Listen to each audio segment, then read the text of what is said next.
إلا الله وحده لا شريك له ونشهد أن محمدًا عبده ورسوله.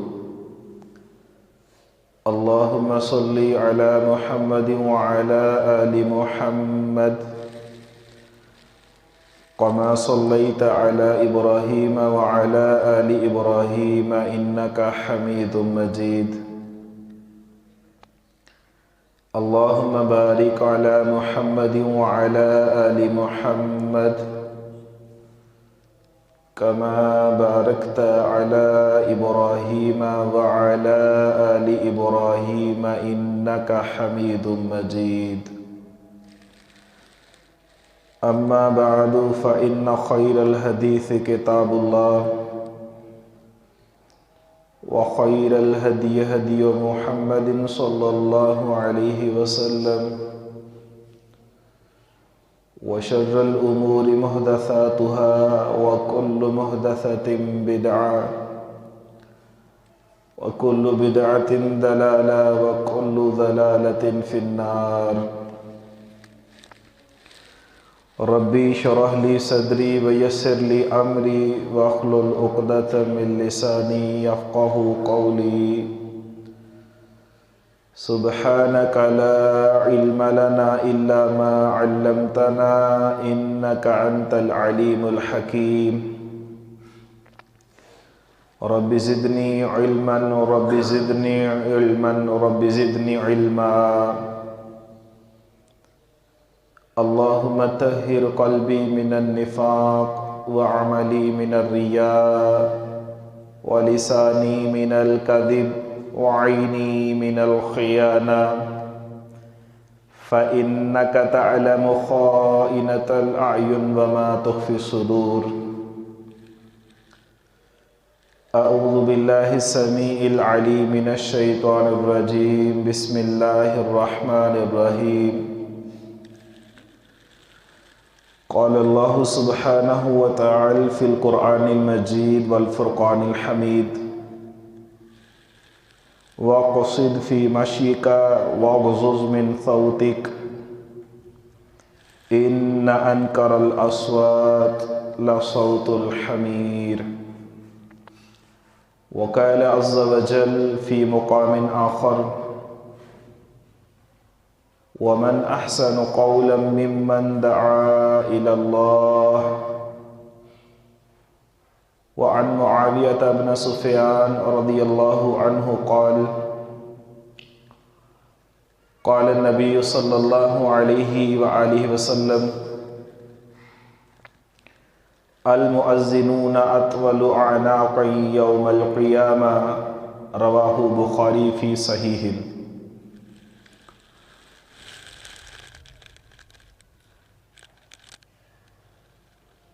تمام قسم کی تعریفیں اللہ رب العالمین کے لیے ہیں جو ساری کائنات کا اکیلا حقیقی تنہا خالق و مالک ہے. بے شمار درود و سلام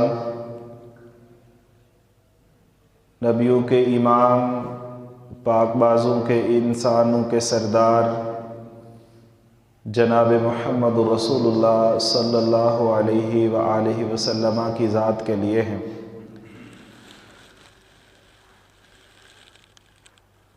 اللہ رب العزت نے ہمیں بے شمار نعمتیں عطا فرمائی ہیں اور ان نعمتوں کے متعلق آسمانوں کے رب نے ہم سے سوال بھی کرنا ہے. قرآن مجید میں اللہ رب العزت کہتے ہیں وَإِن تَعُدُّوا نِعْمَةَ اللَّهِ اگر تم اللہ کی نعمتوں کو شمار کرنا شروع کر دو لَا تُحْصُوهَا تمہاری زندگی کی صبحیں تمہاری زندگی کی شامیں ختم ہو جائیں گی لیکن تم اللہ کی ان نعمتوں کو شمار نہیں کر سکتے جو آسمانوں کے رب نے آپ کو عطا فرمائی ہیں. اور فرمایا ان السمع والبصر والفؤاد یہ کان یہ آنکھ یہ دل و دماغ اور اس کے علاوہ بھی جتنی نعمتیں ہیں، کل اولئک کان عنہ مسئولا، اللہ نے قیامت کے دن ان سب نعمتوں کے متعلق ہم سے سوال کرنا ہے۔ قرآن مجید میں اللہ تعالیٰ کہتے ہیں أَلَمْ نَجْعَلْ لَهُ عَيْنَيْنِ، اے انسان کیا میں نے تم کو دو آنکھیں عطا نہیں کی، وَلِسَانًا وَشَفَتَيْنِ، کیا میں نے تمہیں زبان اور دو ہونٹ عطا نہیں کیے۔ تو زبان اللہ رب العزت کی ایک بہت بڑی اور عظیم نعمت ہے۔ اس زبان سے انسان بولتا ہے، میں بولتا ہوں، آپ بولتے ہیں، مرد بولتے ہیں، خواتین بولتی ہیں، بچے بھی بولتے ہیں، بڑے نوجوان بزرگ سبھی بولتے ہیں، استاد بھی بولتا ہے، شاگرد بھی بولتا ہے، امام مسجد بھی بولتے ہیں اور مقتدیان بھی بولتے ہیں، عالم دین بھی بولتا ہے اور تاجر اور بزنس مین انسان بھی اپنی زبان سے بولتا ہے۔ آج کے اس خطبہ جمعہ کے اندر ہم نے اس بات کی طرف توجہ کرنا ہے کہ ہم زبان سے جو آواز نکالتے ہیں، قرآن اور حدیث کے اندر اس آواز کے کیا احکام و مسائل ہیں۔ میں نے خطبہ کے اندر 21ویں پارے سورۃ لقمان کی 19 نمبر آیت پڑھی ہے، جس میں اللہ رب العزت کہتے ہیں وَاقْصِدْ فِي مَشْيِكَ وَاغْضُضْ مِنْ صَوْتِكَ، اپنی چال جب زمین کے اوپر چلتے ہو تو درمیانی چال سے چلا کرو، اور اپنی آواز جو زبان سے نکالتے ہو وہ بھی درمیانی آواز نکالا کرو۔ بہت زیادہ اونچا ان مقامات پہ بولنا جہاں پہ اللہ اور اس کے رسول نے منع فرمایا ہے۔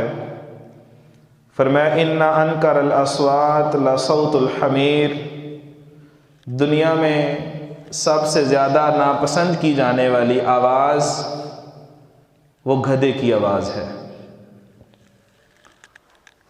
آج کے خطبہ جمعہ کے اندر ہم دیکھیں گے کہ قرآن و سنت کی روشنی میں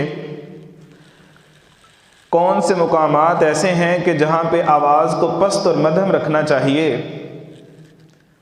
اور کون سے مقامات اور جگہیں ایسی ہیں جہاں پہ مجھے اور آپ کو اللہ اور اس کے رسول صلی اللہ علیہ وسلم نے آواز کو بالکل ہی بند رکھنے کا، نہ نکالنے کا حکم دیا ہے، اور کون سے مقامات ایسے ہیں اور کون سی جگہیں اور آوازیں ایسی ہیں کہ جو ہم نکالیں گے تو اللہ کو بڑی پسند ہوں گی، اور آخر پہ ہم دیکھیں گے کہ وہ کون سی آواز ہے جو اللہ رب العزت کو انتہا سے زیادہ ناپسند کر دینے والی آواز ہے۔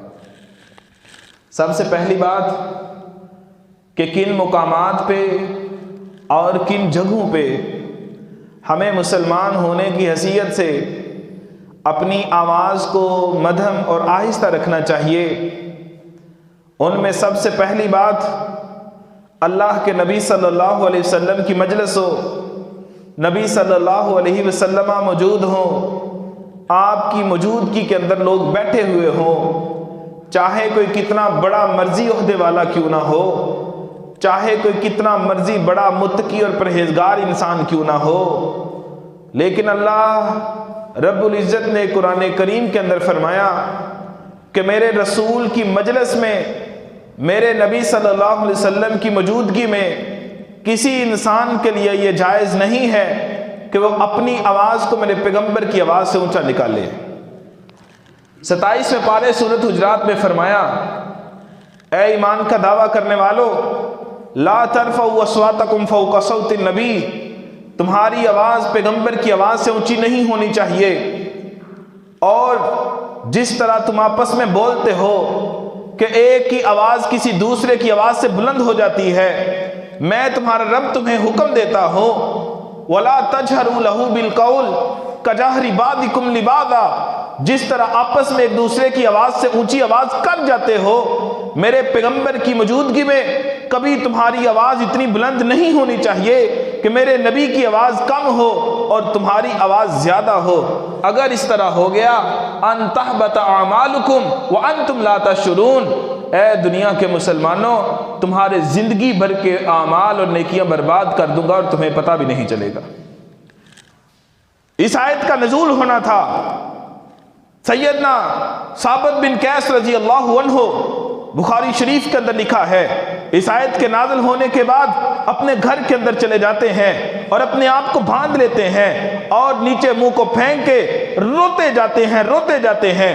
ایک دن گزرتا ہے، دوسرا دن گزرتا ہے، تیسرا دن آتا ہے، اللہ کے نبی صلی اللہ علیہ وسلم اپنے صحابہ سے پوچھتے ہیں یہ ثابت بن قیس نظر نہیں آ رہا، وہ مسجد کے اندر نہیں موجود ہوتا، وہ یہاں پہ بیان سننے نہیں آتا، وہ نماز پڑھنے ہمارے ساتھ نہیں آتا، آخر اس کی وجہ کیا ہے؟ ایک صحابی رسول کو بھیجا گیا، وہ حضرت ثابت کے گھر کے اندر گیا، جا کے دیکھا کہ اس صحابی رسول نے اپنے آپ کو باندھا ہوا ہے، سر کو نیچے کیا ہوا ہے اور آنکھوں سے زاروں کے تار آنسو ہیں اور روتا جا رہا ہے۔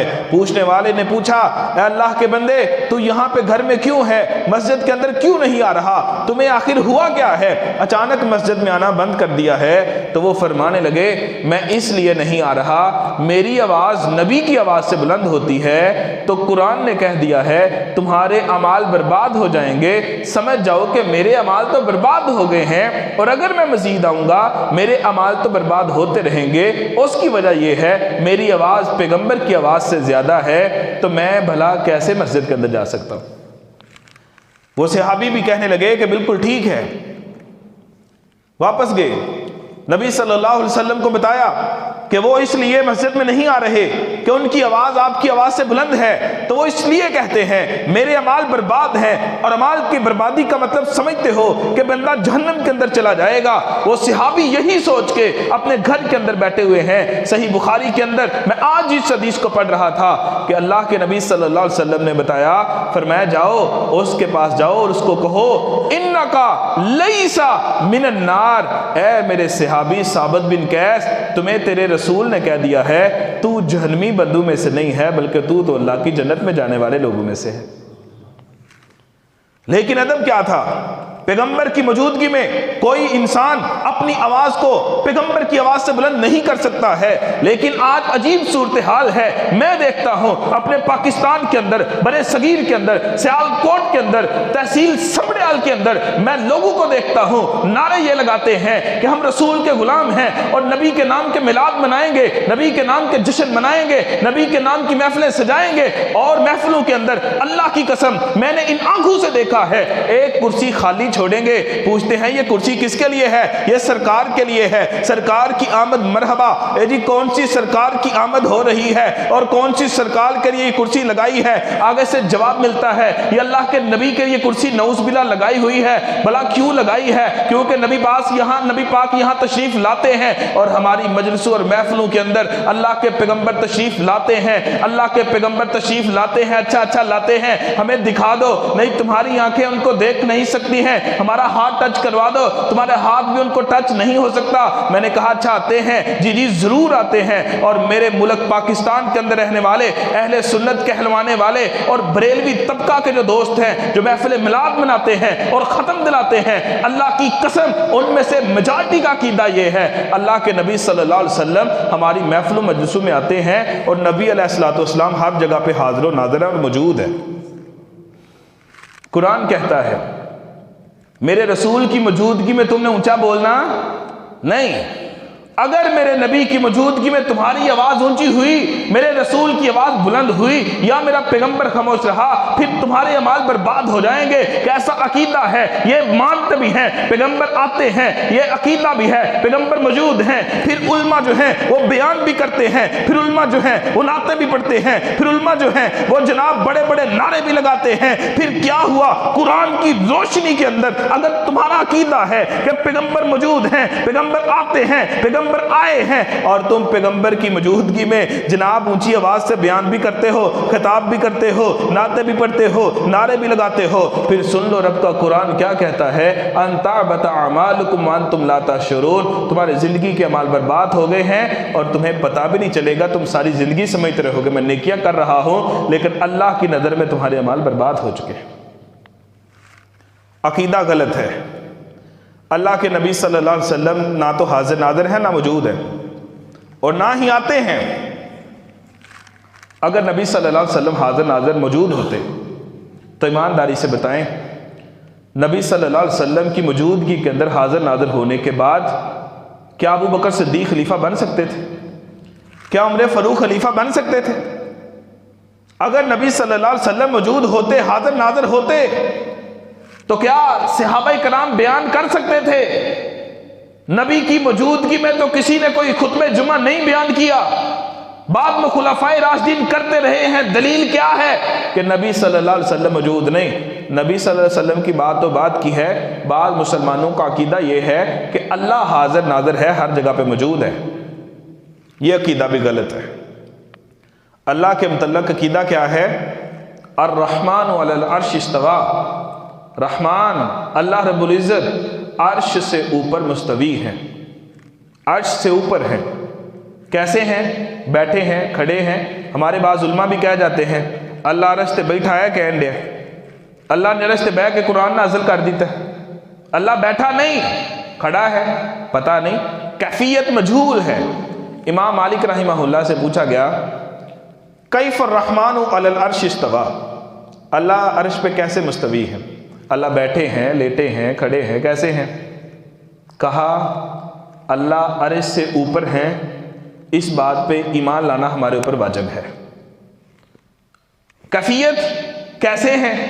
کیفیت مجہول ہے۔ مجہول کا کیا مطلب ہے؟ کہ ہمیں معلوم نہیں ہے۔ جب ہمیں معلوم ہی نہیں، ہم اس کے متعلق کیا بات کر سکتے ہیں؟ اللہ کے متعلق یہ عقیدہ کہ اللہ کی ذات آسمانوں سے اوپر، عرش سے اوپر مستوی ہے، اور یہ زمین کے اندر ہر جگہ پہ جو کہتے ہیں حاضر ناظر رب کی ذات ہے، ہم یہ پیغام دینا چاہتے ہیں اگر اللہ کی ذات کو ہر جگہ پہ مان لیا جائے، بتاؤ دنیا کے اندر ایسی جگہ ہیں جہاں پہ انسان جانا پسند نہیں کرتا، وہاں پہ اللہ کو حاضر ناظر بنا رہے ہو۔ بات کر رہا تھا پہلی جگہ جہاں پہ آواز کو مدھم رکھنا چاہیے وہ اللہ کے نبی صلی اللہ علیہ وسلم کی مجلس ہے، وہاں پہ آواز کو آہستہ نکالنا چاہیے۔ دوسری جگہ جہاں پہ انسان کو اپنی آواز کو مدھم اور آہستہ نکالنا چاہیے وہ انسان کے والدین ہیں، والدین کے سامنے ہمیشہ آہستہ آواز سے بولنا چاہیے۔ اور میں نے قرآن مجید کے اندر پڑھا ہے، سورت بنی اسرائیل ہے، اس کے اندر اللہ رب العزت کہتے ہیں وَقَضَىٰ رَبُّكَ أَلَّا تَعْبُدُوا إِلَّا إِيَّاهُ وَبِالْوَالِدَيْنِ إِحْسَانًا إِمَّا يَبْلُغَنَّ عِندَكَ الْكِبَرَ أَحَدُهُمَا أَوْ كِلَاهُمَا فَلَا تَقُل لَّهُمَا أُفٍّ، اے انسان تیرے ماں باپ تیرے پاس ہوں، ان دونوں میں سے دونوں ہوں یا دونوں میں سے ایک فوت ہو گیا ہو، ایک تیرے پاس موجود ہو، تیرے لیے قانون یہ ہے فَلَا تَقُل لَّهُمَا أُفٍّ، تو نے اپنے ماں باپ کو اف نہیں کہنا، وَلَا تَنْهَرْهُمَا، اپنے ماں باپ کو کبھی جھڑکنا نہیں ہے۔ اے اللہ میں نے کیا کرنا ہے؟ فرمایا وَقُل لَّهُمَا قَوْلًا كَرِيمًا، تو نے اپنے والدین کے ساتھ ہمیشہ نرم لہجے سے بات کرنی ہے۔ دنیا کے اندر کوئی تمہارا بوجھ اٹھائے اس کی نیکی مانتے ہو؟ میں اکثر کہا کرتا ہوں یہاں سے بندہ جا رہا ہے، کسی نے موٹر سائیکل پہ بٹھایا ہے، ایک لفٹ دی تمہیں ڈسکا جانے کے لیے، تو اس کی نیکی مانتا ہے، شکریہ کہتا ہے۔ تیرے ماں باپ تجھے کہاں کہاں نہیں اٹھاتے رہے، بس تو پیدا ہونے سے پہلے ماں نے تجھے پیٹ میں اٹھایا تھا، پورے 9 ماہ تک اٹھائے رکھا تھا، تو جب پیدا ہو گیا تیری ماں اور تیرا باپ تجھے اٹھاتے تھے، پھر تو تھوڑا سا بڑا ہوا، تجھے اپنے کندھے پہ باپ اٹھا کے اسکول بھی چھوڑ کے آتا تھا، مسجد میں لے کے جاتا تھا، تو اس سے بڑا ہوا، تیرا باپ جو تھا تجھے گاڑی پہ بٹھا کے گھماتا پھراتا تھا، پارکوں میں لے کے جاتا تھا، اسکولوں میں چھوڑ کے آتا تھا، مدرسے میں چھوڑ کے آتا تھا، اور اس کے بعد دنیا کا کوئی انسان تجھے ایک دن کا کھانا کھلا دے، ایک وقت کی دعوت کر دے، اس کا شکریہ کرتے ہو، اس کی نیکی مانتے ہو۔ تیرے باپ نے تجھے کتنی روٹیاں کھلائی ہیں، تجھے کتنے کھانے کھلائے ہیں، تیری ماں نے ساری زندگی تجھے صبح دوپہر شام کھانے کھلائے ہیں، دودھ پلائے ہیں، تیری سیوا کی ہے، تیری جناب ساری چیزوں کا بندوبست کیا ہے، تیرے خیالات اہتمام کیے ہیں، تیرے لیے بستر بنائے، تیرے لیے لباس لیے، سردیاں آئیں سردیوں کا لباس لے کے دیا، گرمی آئی گرمی کا بندوبست کر دیا، تیرا موسم بدلا تیرے لیے بندوبست کیے، تو سکول کے اندر گیا تیرے سارے اخراجات برداشت کیے، تو کالج کے اندر گیا تیرے سارے اخراجات برداشت کیے، تو یونیورسٹی کے اندر گیا تجھے موٹر سائیکل لے کے دی، تجھے مہنگے بھاری موبائل لے کے دیے، تیرے رہنے کے لیے لیے گھر کو خریدا، تیرے جناب کون کون سے نخرے برداشت نہیں کیے؟ مجھے ایمانداری سے بتائیے، باہر ایک کوئی نیکی چھوٹی سی کر دے، اس کا شکریہ اور تھینک یو اور سب کچھ کرتے ہیں اور اس کی نیکی سمجھتے ہیں۔ ماں باپ نے اتنا کچھ کیا ہے، کبھی ان کا بھی شکریہ ادا کیا ہے؟ اکثر نوجوان والدین کے آگے بولتے ہیں، ہمارے گجرانوالہ کے دوست ہیں، کہتے ہیں اللہ کی قسم بات بتاتے شرم آتی ہے، یہ مسلمان ہے؟ کہتے نوجوان لڑکا روزانہ رات کو دوستوں کے ساتھ باہر گھومنے نکل جاتا تھا، باپ نے منع کیا، کہا بیٹا نہ جایا کرو، حالات نہیں، وقت نہیں، رات کو لیٹ باہر نہ گھوما کرو۔ بچہ تنگ آ گیا، ایک دن رات کو آیا، تقریباً 12 کا ٹائم تھا۔ ماں باپ کب سوتے ہیں؟ جوان اولادیں گھر سے باہر ہوں، ماں باپ کو نیند نہیں آتی۔ بیٹا گھر میں آیا، باپ نے کہا تجھے میں نے کتنی دفعہ منع کیا ہے، تو پھر باز نہیں آتا، دوستوں کے ساتھ نکل جاتا ہے۔ اس کو غصہ آیا، اس نے اپنے باپ کے سونے کا انتظار کیا، جب باپ سو گیا ایک پستول نکالا اور اپنے باپ کے سر کے اندر گولی مار کے اس کو قتل کر دیا ہے۔ اور کئی اولادیں بڑی سمجھدار بنتی پھرتی ہیں، باپ بولے اس کے اوپر بولتے جاتے ہیں، ہمارے باپ کو کچھ نہیں پتا، اور ان کی بات کو چھوڑے، ان کو نہیں پتا، مجھے زیادہ پتا ہے۔ رب کہتا ہے فَلَا تَقُلْ لَهُمَا اُفٍّ، تجھے اف کہنے کی اجازت نہیں ہے، تو ان کی باتوں کے اوپر زبان درازیاں کرتا ہے۔ نبی صلی اللہ علیہ وسلم نے ارشاد فرمایا اَلَا أَدُلُّكُمْ، کیا میرے صحابہ میں تم کو بڑے بڑے گناہوں میں سے گناہ نہ بتاؤں؟ فرمایا اللہ کے رسول بتا دیں۔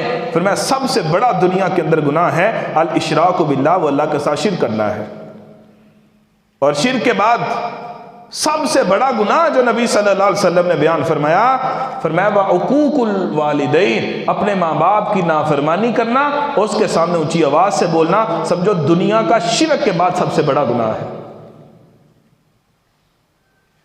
اور میں نے حدیث کے اندر پڑھا ہے کیا عظمت ہے ماں باپ کی، فرمایا ماں کے قدموں کے نیچے جنت ہے۔ مسند احمد کی حدیث ہے الجنت تحت اقدام الامہات، ماں کے قدموں کے نیچے رب تعالیٰ نے جنت رکھی ہے، اس کے قدموں سے چمٹ جا، یہی تیری جنت ہے۔ اور باپ فرمایا رضا ربی فی رضا الوالد، اگر دیکھنا چاہتے ہو اللہ مجھ سے راضی ہے کہ نہیں، اپنے باپ کو دیکھ لو، اگر تمہارا باپ تم سے راضی ہے سمجھ لو آسمانوں کا رب بھی تم سے راضی ہے۔ ایک بندہ آیا کہنے لگا اللہ کے نبی صلی اللہ علیہ وسلم مجھے بتائیں میرے ماں باپ میرے لیے کیا ہیں؟ فرمایا اے سوال کرنے والے ہما جناتک و نارک، یہی تیری جنت ہے یہی تیری جہنم ہے۔ کیا مطلب؟ ان کی خدمت کر لے، ان کو خوش رکھ لے، یہی تیرے لیے جنت میں جانے کا باعث بن جائیں گے۔ ان کو ناراض کرے گا چاہے دنیا میں سجدے لاکھ کرتا رہے، اللہ کی عزت کی قسم ہے تو جہنم کے اندر چلا جائے گا۔ ماں باپ کے سامنے آہستہ آواز میں بولنا چاہیے۔ اور تیسری جگہ جہاں پہ انسان کو بولتے ہوئے آواز نکالتے ہوئے آہستہ آواز میں بولنا چاہیے وہ ہے بازار۔ نبی صلی اللہ علیہ وسلم کہتے ہیں کہ مجھے میرے رب نے زمین کے اندر نبی اور رسول بنا کے بھیجا ہے تو بازاروں میں شور و گل کرنے والا بنا کے نہیں بھیجا۔ میں بازاروں کے اندر شور کو، شرابے کو، ہلڑ بازی کو میں بالکل ناپسند کرتا ہوں۔ اور نبی صلی اللہ علیہ وسلم کی چال بھی مدم ہوا کرتی تھی، نہ ہی آپ بہت تیز بازاروں میں دھول لگاتے تھے، نہ ہی بہت زیادہ کیڑی کی آہستہ چال سے چلا کرتے تھے، درمیانی چال سے چلا کرتے تھے، اور آپ بازاروں کے اندر شور شرابے کو قطعاً ناپسند فرماتے تھے۔ اگر آواز کی بات کرنے کی ضرورت بھی آتی تھی آرام سے تحمل مزاجی سے کیا کرتے تھے۔ آج ہمارے مسلمانوں کی پوزیشن اور حالت کیا ہے؟ بازاروں کے اندر نکلتے ہیں، موٹر سائیکل وہ والے لیے ہیں جن کی آوازیں ان کے سوئچ کاٹیں گے ایسے لگے گا جیسے گولیاں چل رہی ہیں۔ ادھر 14 اگست آتی ہے، بڑے بڑے پاں کرنے والے باجے جو ہیں وہ خریدیں گے، اور مسلمان باپ ہے، مسلمان بھائی ہے، وہ اپنے چھوٹے بیٹوں کو، اپنے چھوٹے بھائیوں کو خرید کے دیتا ہے۔ وہ لوگوں کا چین اور سکون جو ہے، وہ بیماروں کو پریشان کرتے ہیں، وہ لوگوں کے گھروں میں سوئے بچے جو ہیں ان کی آوازیں نکال کے ان کو پریشان کرتے ہیں۔ اور کئی بدنصیب ایسے ہیں بازاروں کے اندر جائیں گے، وہاں پہ شور شرابہ کریں گے اور اونچی اونچی آوازیں نکالیں گے، گانے بولیں گے اور اپنی زبان سے اونچی آوازیں نکالتے ہیں۔ اللہ کے نبی صلی اللہ علیہ وسلم نے منع فرمایا ہے بازاروں کے اندر، رستوں کے اندر کھڑے ہو کے اونچی آواز سے باتیں کرنے سے۔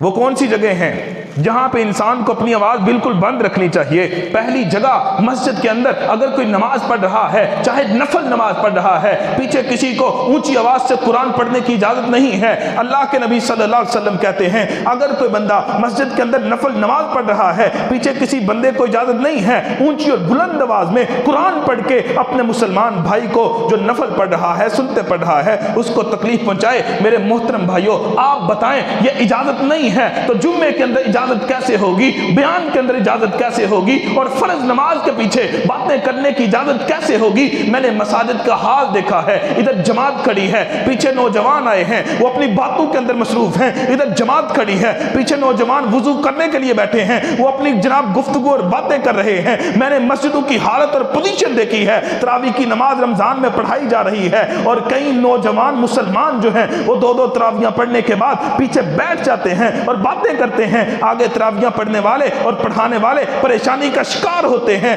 اور کئیوں کو دیکھا ہے وہ جناب تراویحاں تو آج ساری پڑھ لی ہیں یا 20 پڑھ لی ہیں، تراویحاں پڑھنے کے بعد جب وتر کی نماز پڑھی جا رہی ہے، مسجد میں وتر کی نماز چل رہی ہے اور پیچھے جناب جمع ہو کے ہم نے وتر نہیں پڑھنا، ہم نے سرگی اٹھنا ہے، ہم نے پھر تہجد کے وقت سحری کے وقت اٹھنا ہے، ہم نے پھر اللہ سے عبادت کرنی ہے اور ہم نے اس وقت وتر پڑھنا ہے۔ لیکن اس وقت کیا کر رہے ہیں؟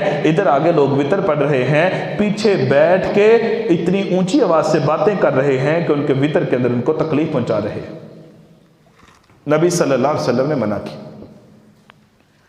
نماز کوئی پڑھ رہا ہو تو مسجد کے اندر قرآن پڑھنے کی اجازت نہیں۔ جب قرآن پڑھنے کی اجازت نہیں ہے تو باتیں کرنے کی اجازت کیسے ہوگی؟ اور تیسری جگہ جہاں پہ بولنے کی اجازت نہیں ہے وہ کون سی جگہ ہے؟ وہ خطبہ جمعہ کے درمیان ہے کہ جب جمعے کا خطبہ شروع ہو جائے اس وقت جو مرضی ہو جائے، سامنے بیٹھے ہوئے لوگوں میں سے کسی کو بولنے کی اجازت نہیں ہے۔ حدیث کے اندر آتا ہے اللہ کے نبی صلی اللہ علیہ وسلم فرماتے ہیں اذ یقول لصاحبہ، جب کوئی انسان جمعے کا خطبہ سن رہا ہو اور ان کے ساتھ کوئی بیٹھا ہوا شخص کسی چیز کو چھیڑ خانیاں کر رہا ہو یا باتیں کر رہا ہو تو ساتھ والا اگر کہہ دے انصت، چپ ہو جا، دھیان سے خطبہ جمعہ سن، فرمایا فقد لغوتا، اس نے بھی گناہ اور رب کی نافرمانی والا کام کیا ہے۔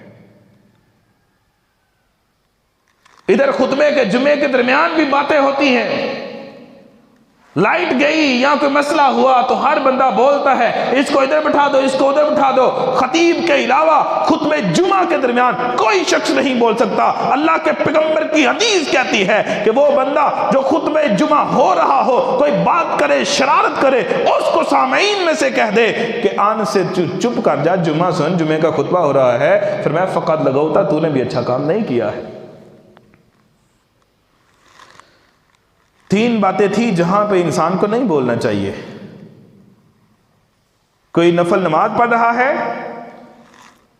مسجد میں فرض جماعت ہو رہی ہے تو اس کے پیچھے کسی انسان کو بولنے کی اجازت نہیں ہے۔ خطبہ جمعہ ہو رہا ہے تو اس کے اندر بولنے کی اجازت نہیں ہے۔ اور تیسری جگہ جہاں پہ بولنے کی اجازت نہیں ہے، خاموش رہنا چاہیے۔ بڑی اہم بات ہے، وہ نماز جنازہ کے لیے جب میت کی چارپائی اٹھا کے قبرستان کی طرف جا رہے ہوتے ہیں اس وقت بھی بندے کو قطعاً نہیں بولنا چاہیے، آواز نہیں نکالنی چاہیے۔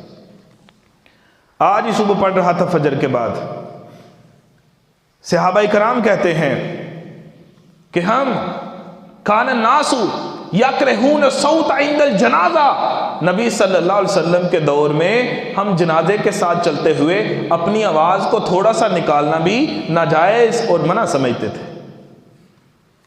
یہاں پہ کیا ہے؟ چارپائی اٹھائی ہے کلمہ شہادت، اور اللہ کی قسم آج ہی میں نے پڑھا ہے، میں نے چاروں اماموں کے متعلق پڑھا ہے، امام مالک، امام ابو حنیفہ، امام شافعی اور امام احمد بن حنبل رحمہ اللہ، ان چاروں اماموں میں سے کوئی ایک بھی اس بات کا قائل نہیں ہے کہ جنازہ اٹھاتے وقت کلمہ شہادت پڑھنا چاہیے یا قرآن کی تلاوت کرنی چاہیے یا کوئی دوسرا تیسرا ذکر کرنا چاہیے۔ تینوں اس کے قائل نہیں ہیں، تینوں اس بات کے قائل ہیں کہ جنازہ کی چارپائی جب اٹھا لو تو پھر خاموشی کے ساتھ چارپائی کے آگے یا پیچھے چلنا چاہیے۔ حنفیوں کی، بریلویوں کی، دیوبندیوں کی 5-6 کتابوں کے اندر آج میں نے پڑھا ہے اس مسئلہ کو، کہ وہ بھی یہی کہتے ہیں کہ جنازے کے ساتھ جب چلے بندہ تو اس کو کوئی بھی ذکر نہیں کرنا چاہیے، نہ تو قرآن کی تلاوت کرنی چاہیے، نہ ہی جناب کوئی ذکر اذکار، نہ کلمہ شہادت کو پڑھنا چاہیے، نہیں جب پڑھنا چاہیے، نہ قرآن میں ہے نہ حدیث میں ہے، نہ پیغمبر کے کسی خلیفہ راشد نے کیا ہے، نہ صحابہ میں سے کسی نے یہ عمل کیا، نہ تابعین نے، نہ تبع تابعین نے، نہ محدثین نے، نہ سلف صالحین نے جب نہیں کیا، آج تیرے میرے گاؤں کے اندر یہ ہو رہا ہے، تو وجہ کیا ہے اس کی؟ وجہ بس یہی ہے کہ ہم نے بزرگوں کو یہ کرتے ہوئے دیکھا ہے، ہم نے بھی یہی کرنا ہے۔ تو سن لیجئے، قرآن مجید کے اکثر مقامات پہ مشرکین مکہ کی جب بات آئے گی، کیوں شرک کرتے ہو، کیوں بتوں کو پوجتے ہو، ایک اکیلے حقیقی سچے رب کائنات کو چھوڑ کے بتوں کی پوجا کیوں کرتے ہو؟ صرف ایک جواب تھا، کہتے تھے وجدنا علیہ آباءنا، ہم نے اپنے باپ دادا کو بتوں کی پوجا کرتے دیکھا، ہم نے ان کی ہی پوجا کرنی ہے۔ ہمارا بھی یہی جواب ہے۔ میں ہمارے گاؤں میں پچھلے جمعے فوت کی ہو گئی تھی، جمعہ پڑھ کے ہم فوراً چلے گئے، 2:30 بجے جنازہ تھا، جنازہ جا کے پڑھا۔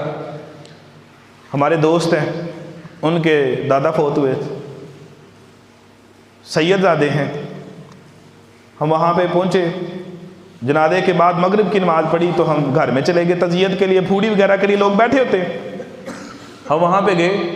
اب وہاں پہ 2 پیر بیٹھے ہوئے تھے۔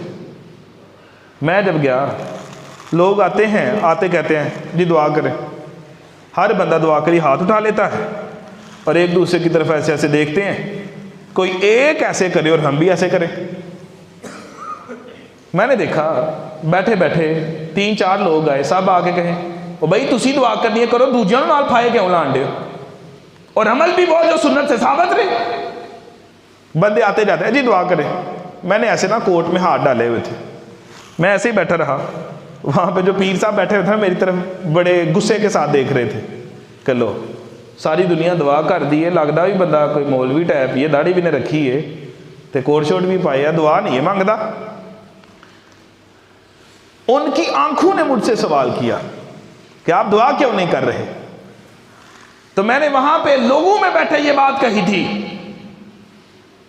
کہ میرے محترم بھائیوں، ہمارے نبی وہ تھے کہ جو ہمیں قضائے حاجت کے واش روم جانے کے ٹائلٹ کے آداب بھی سکھا کے گئے ہیں۔ اور آپ کو پتہ ہے صحیح مسلم کے اندر آتا ہے، حضرت سلیمان فارسی رضی اللہ تعالیٰ عنہ سے ایک یہودی نے طنز کی تھی اور کہا تھا سلیمان تمہارا عجیب و غریب نبی ہے، تمہیں قضائے حاجت کے آداب بھی سکھاتا ہے کہ واش روم میں کیسے جانا ہے۔ اس نے طنز کی، ٹانٹ ماری، اور حضرت سلیمان فارسی کیا کہتے ہیں؟ کہا ہاں اللہ کا شکر ہے، اللہ نے مجھے وہ رسول اور پیغمبر عطا کیا ہے جو ہمیں قضائے حاجت کے آداب بھی سکھاتا ہے۔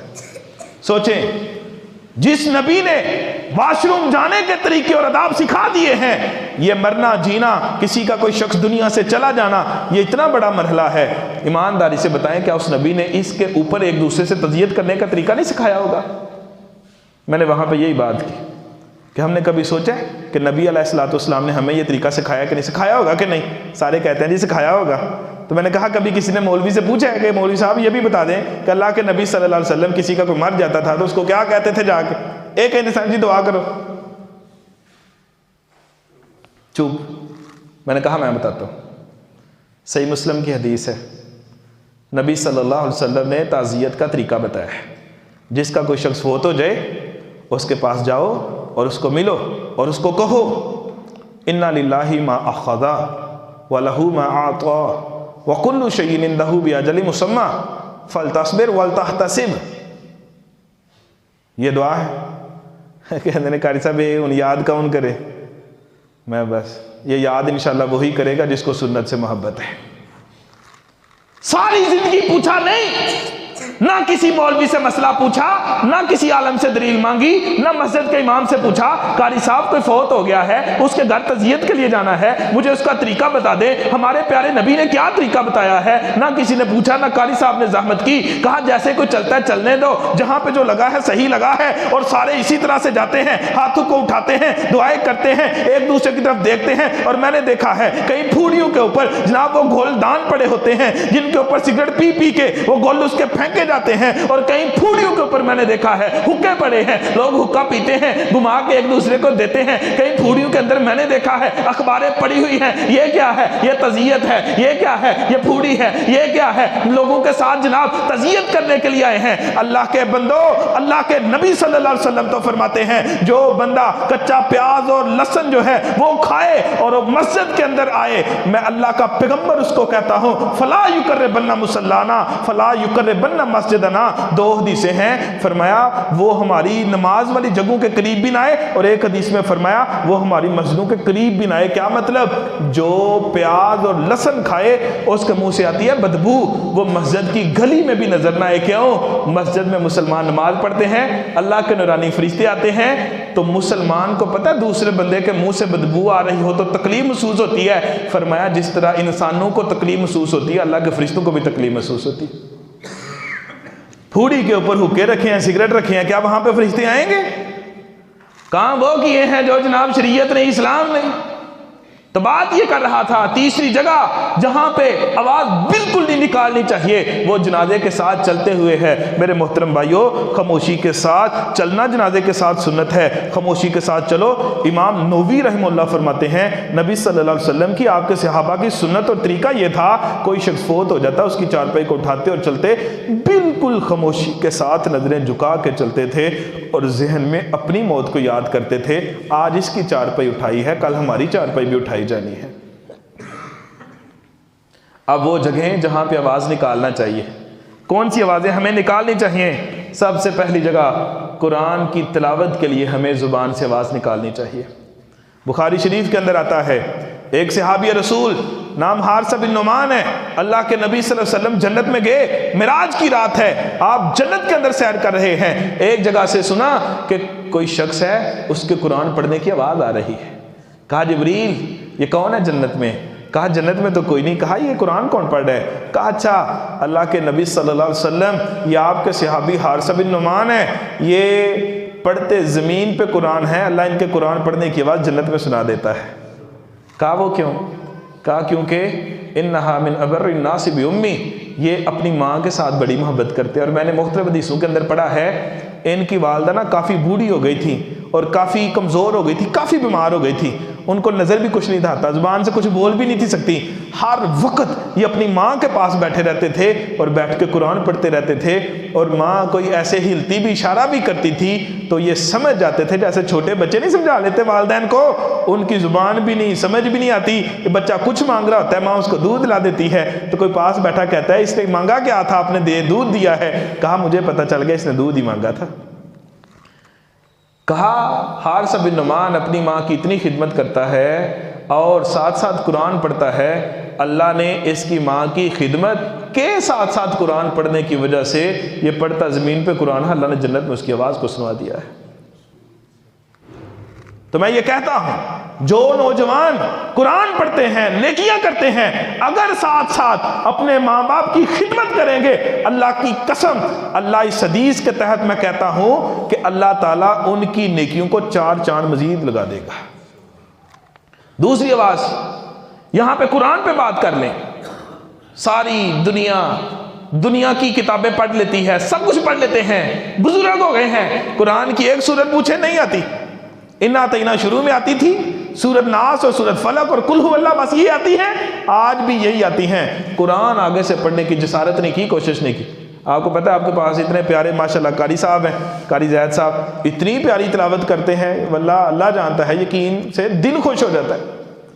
کبھی کسی بڑے نے نہیں زحمت کی کہ میں بھی قرآن سیکھ لوں قاری صاحب سے، کسی بزرگ نے نہیں کوشش کی، کوئی کرتا ہوگا میرے علم کے اندر نہیں ہے، معذرت کے ساتھ اکثریت کی بات کر رہا، کسی بزرگ نے کوشش نہیں کی۔ قاری صاحب میں دن کو تو کام پہ ہوتا ہوں، شام کو میں گھر آتا ہوں، آپ مجھے عشاء کے بعد 10 منٹ قرآن پاک کا تلفظ وغیرہ سکھا دیں۔ کبھی سکول ٹیچر نے کوشش نہیں کی، کبھی کسی فیکٹری جانے والے نے کوشش نہیں کی، کبھی کسی سرکاری نوکری کرنے والے نے کوشش نہیں کی، انہوں نے قرآن نہیں پڑھنا۔ پیچھے چھوٹے چھوٹے بچے جڑے نے مسیتاں چ گل چھڑی دینے، چلو جا کے قرآن پڑھو، سمارا پڑھو، وہ بھی بس تھوڑے جے کان پھٹک دینے والے نے، چلو ابا ہاں نہیں جانا، کیوں تانوں بڑا آندا قرآن پاک جڑا سانوں سکھوان دے۔ اور انشاءاللہ اگلا جمعہ میں پڑھاؤں گا کہ اولاد کا جو بیڑا غرق ہو چکا ہے نا اس وقت، اس میں سب سے بڑھ کے کردار ہے تو اس کے ماں باپ کا کردار ہے۔ اللہ کی قسم، قرآن و حدیث دیکھیں، سب سے زیادہ ماں اولاد کا بیڑا غرق ہونے میں جو کردار ہے وہ اس کے ماں باپ کا کردار ہے، اور یہ نبی صلی اللہ علیہ وسلم کی بات ہے، میری اپنی بات نہیں ہے۔ تو سب سے پہلے جو آوازیں اللہ کو پسند ہیں، بڑی بہترین ہیں، جو نکالنی چاہیے، ان میں قرآن کی تلاوت کی آواز ہے۔ دوسری آواز اللہ کے دین کی طرف بلایا جائے، وَمَنْ أَحْسَنُ قَوْلًا مِّمَّنْ دَعَا إِلَى اللَّهِ۔ سب سے بہترین جو آواز ہے نا، جو اللہ کو پسند ہے، بڑے لوگ بلاتے ہوں گے، بڑے بولتے ہوں گے، یہ الیکشن پھر آ رہے ہیں، پہلے بھی الیکشن گزرے ہیں، آپ نے دیکھا ہے بڑے بڑے بندے آتے ہیں، کھاتے پیتے ہٹے کٹے، اور بڑے بڑے امیر، اللہ نے بڑی نعمتیں عطا کی ہیں، کنٹینر تے کھلو کے لوگوں نے بلان گے، دعوت دیں گے، لیکن قاضی پی ٹی آئی دی دعوت دیں گے، کہیں گے نون لیگ کی طرف آ جاؤ، دعوت دیں گے، کہیں گے فلاں پارٹی کی طرف آ جاؤ۔ اللہ کہتا ہے وہ بھی دعوت دیتا ہے جو پی ٹی آئی کی طرف بلاتا ہے، وہ بھی دعوت دیتا ہے جو نون کی طرف بلاتا ہے، اور وہ بھی دعوت دیتا ہے جو کسی تیسری چوتھی پانچویں چھٹی پارٹی کی طرف بلاتا ہے۔ لیکن سب سے بہترین دعوت پتہ ہے کون سی ہے؟ جو زبان سے دیتا ہے، وَمَنْ أَحْسَنُ قَوْلًا مِّمَّنْ دَعَا إِلَى اللَّهِ۔ جو انسانوں کو انسانوں کے رب کی طرف بلاتا ہے، اس سے اچھی دعوت کوئی دے ہی نہیں سکتا ہے۔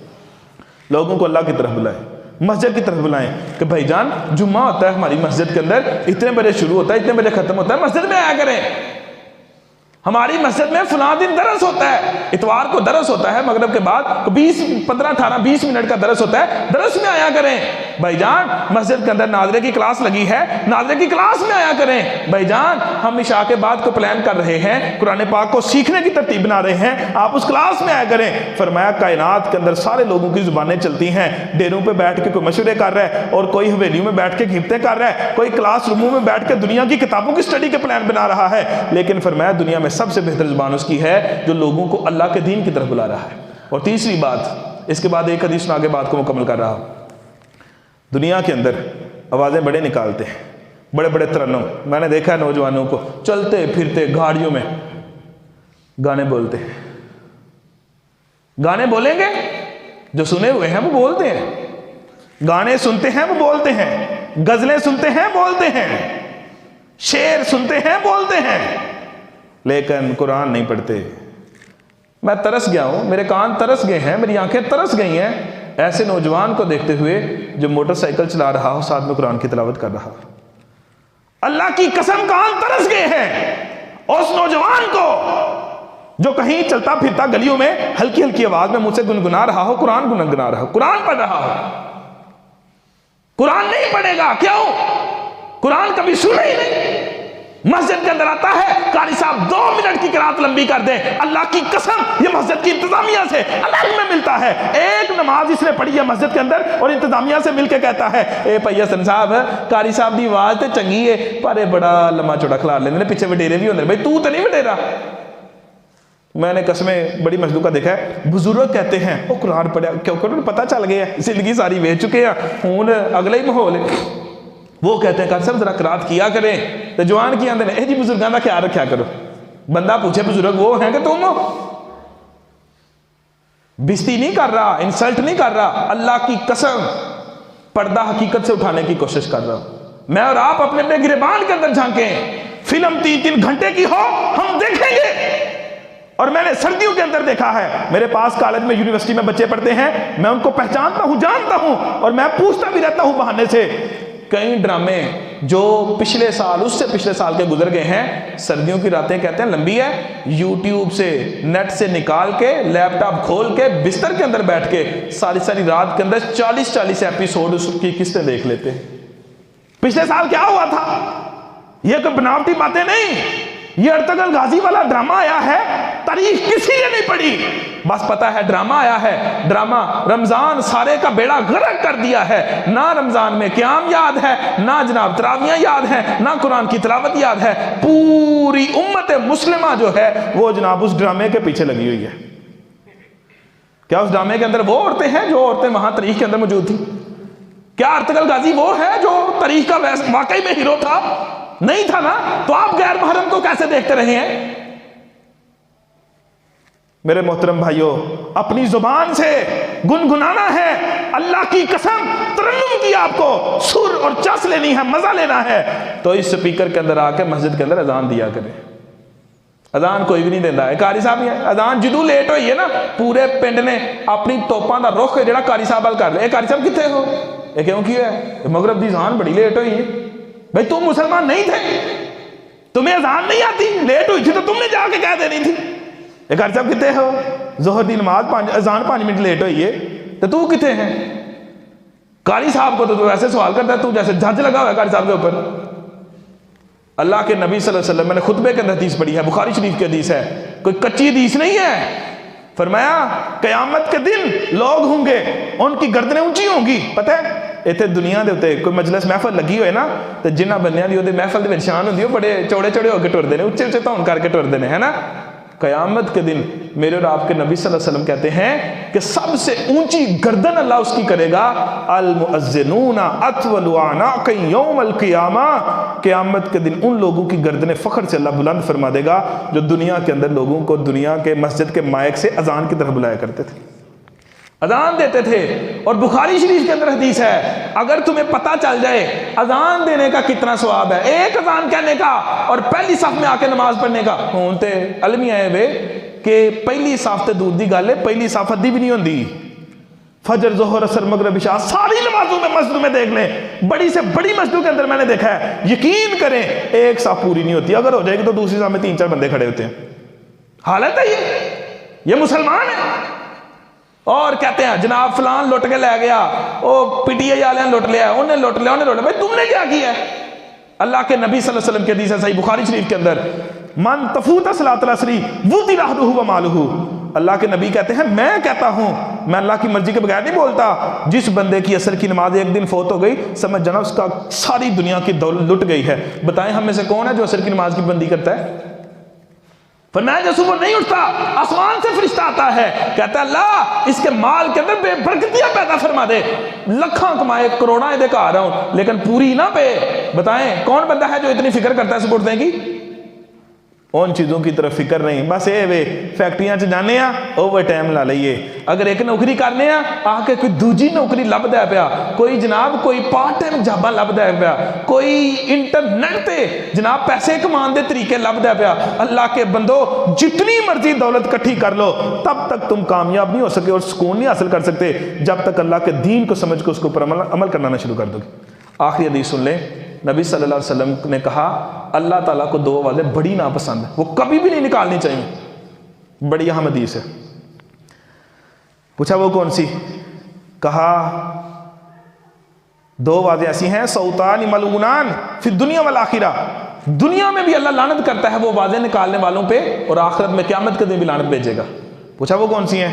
کہا رنۃ عند المصیبہ ومزمار عند النعم، جب اللہ کو مصیبت دے تو چیخنا چلانا ماتم کرنا زنجیر مارنا تے اپنے کپڑے پاڑنا تے آوازاں کڈنیاں زبان چو، ہائے میں مر گیا تے یہ ہو گیا تے وہ ہو گیا، ساڈا کی ہوئے گا، اینا بچیاں دا کی ہوئے گا۔